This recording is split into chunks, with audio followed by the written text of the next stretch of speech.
Okay, so the problem statement that I kind of touched on is that it's difficult for the DoD to keep pace when we have adversaries that are willing to engage in, IP theft. They're willing to take everything that we spend years and years developing, and they can go out and replicate that to a pretty high degree.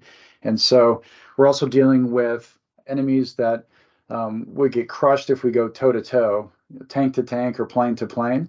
But when we're fighting bit to bit, see what I did there? We're not necessarily able to keep up based on that old system. And so the idea was that we needed to iterate past where we were and get in line more with industry best practices.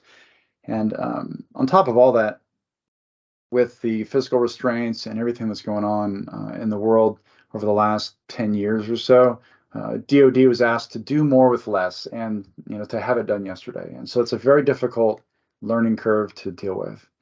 And so what came out of that was the DoD Enterprise DevSecOps Initiative, aka software factories.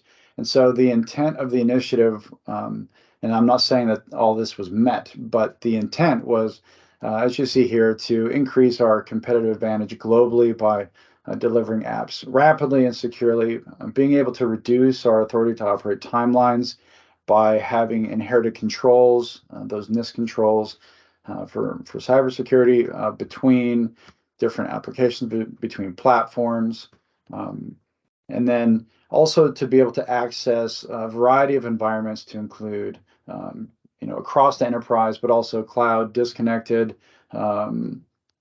intermittent classified environments, also known as like DDIL, which we're working in currently.